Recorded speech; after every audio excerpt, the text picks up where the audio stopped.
இயேசு கிறிஸ்துவ இனிய நாமத்தில் உங்கள் யாவருக்கும் அன்பின் வாழ்த்துக்களை தெரிவித்துக் கொள்கிறேன். அருமையான தேவ பிள்ளைகளே, புதிய நாள், புதிய நம்பிக்கை, new day, new hope daily devotion மூலமாய் இந்த நாளில் கூட உங்களை சந்திப்பதில் நான் மிகுந்த மகிழ்ச்சி அடைகிறேன். அல்லேலூயா. இன்றைக்கு கூட கர்த்தர் நமக்கு கொடுக்கிற வார்த்தை என்ன? சங்கீதங்களின் புஸ்தகம் 34 சங்கீதம் 10வது வசனத்தை கூட நான் வாசிக்க கேட்போம். சிங்கக்குட்டிகள் தாட்சி அடைந்து பட்டினியா இருக்கும், கர்த்தரை தேடுகிறவளுக்கோ ஒரு நன்மையும் குறைவுபடாது. அல்லேலூயா. எவ்வளவு அருமையான வார்த்தை பாருங்க. தேவ பிள்ளைகளை, ஒருவேளை பல முறை நீங்க படிச்சிருப்பீங்க, தியானித்திருப்பீங்க. சிங்கக்குட்டிகள் தாழ்ச்சியிருந்து பட்டினியா இருக்குமா, கர்த்தரை தேடுவதற்கோ ஒரு நன்மையும் குறைபடாது. அல்லேலூயா. புதிய ஆண்டில் கர்த்தர் இந்த ஆண்டை நம்ம எப்படியெல்லாம் நடத்த போகிறான்னு நம்ம பார்த்து கொண்டு வருகிறோம். இந்த ஆண்டில் கூட கர்த்தர் சொல்லுகிறது என்னவென்றா, உங்களுக்குன்னு கர்த்தர் இந்த ஆண்டில் திட்டமிட்டிருக்கிற வைத்திருக்கிற தெய்வ சித்தம், ஆசீர்வாதங்கள், நன்மைகள், அவன் எதெல்லாம் செய்யணும்னு ஆண்டோடைய சித்தத்தில் இருக்கோ அதில் ஒரு நன்மை கூட, ஒரு காரியம் கூட குறைவுபடாமல் கர்த்தர் நேர்த்தியாய் அழகாய் இதை செய்து முடிக்க போகிறார். அல்லேலூயா. இங்க வசனம் ரொம்ப அழகா இருக்கு. சிங்கக்குட்டிகள் தாழ்ச்சியிருந்து பட்டினியா இருக்குமா? தேவ பிள்ளையில, சிங்கக்குட்டிக்கு போய் பட்டினியே கிடைக்குமா? ஆமென். காட்டுக்கு ராஜா யார்? சிங்கம் தானே. அப்படிப்பட்ட சிங்கத்தையே ஒரு நாளைக்கு அதுக்கு பட்டினியா இருக்க வாய்ப்புகள் உண்டு. ஆனா கர்த்தரை தேடலுக்கோ ஒரு நன்மையும் குறைபடாதான். இந்த வருஷம் உங்களுக்கு ஒரு நன்மை குறைவில்லாம அழகா கர்த்தர் உங்களை நேர்த்தியா, தி பர்ஃபெக்ட்னு சொல்லுவாங்க தெரியுமா?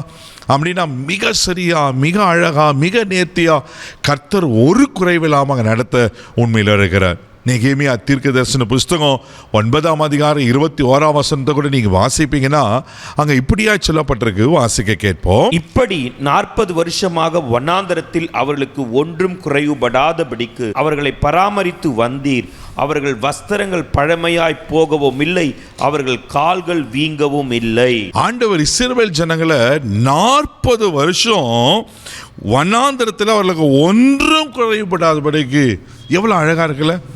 இந்த இஸ்ரவேல் ஜனங்கள் வணங்கா கழுத்துள்ள ஜனங்கள், ஆண்டவரை முறுமுறுத்த ஜனங்கள், ஆண்டவருக்கு எதிராய்ந்த ஜனங்கள், அவருடைய கற்பனைகளுக்கு கீழ்ப்படியாத ஜனங்கள். ஆனால் ஆண்டவர் அந்த ஜனங்கள் தன்னுடைய ஜனம் என்று அறிந்து அவங்க செய்த காரியத்தனால அவர்களை மன்னித்துட்டு ஆண்டவர் நேரத்தில் செய்கிறாரு, ஒரு நன்மையும் குறைபடாதபடிக்கு அவர்களை பராமரித்து வந்தீர். அல்லேலூயா. அவங்க வஸ்திரங்கள் பழசா போகலையா, அவர் கால்கள் வீங்கலையா. பாருங்க எவ்வளோ நல்ல ஆண்டவர்.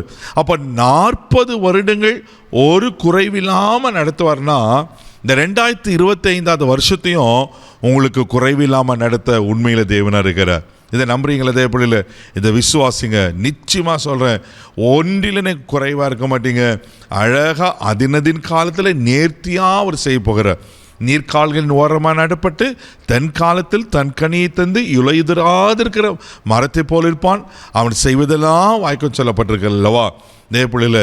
ஆமீன். அதினதின் காலத்தில் ஆண்டவர் உங்களுக்கு கொடுக்க வேண்டிய எந்தெந்த நாட்களில் எதெல்லாம் செய்யணுமோ நேர்த்தியா அழகா செய்து முடிப்பார். நாகும் புஸ்தகம் 2ஆம் அதிகாரம் 12ஆம் வசனம் கூட வாசிக்கும் போது இப்படியா சொல்லப்பட்டிருக்கு. வாசிக்க கேட்போம். சிங்கம் தன் குட்டிகளுக்கு தேவையானதை பீறி தன் பெண் சிங்கங்களுக்கு வேண்டியதை தொண்டையை பிடித்து கொன்று இரைகளினால் தன் கெபியையும் பீறி போட்டவைகளினால் தன் தாபரங்களையும் நிரப்பிற்று. பாருங்களேன், சிங்கம் தன் குட்டிகளுக்கும் பெண் சிங்கத்துக்கும் தேவையானது வேட்டையாடி பீறி கொண்டு வந்து அந்த குகையில என்ன பண்ணாக்கா தாபரித்து வைக்குமா, சேர்த்து வைக்குமா. அப்படியேப்பட்ட சிங்கமே ஒரு நாள் தாழ்ச்சிருந்து பட்டினியா இருக்கும்.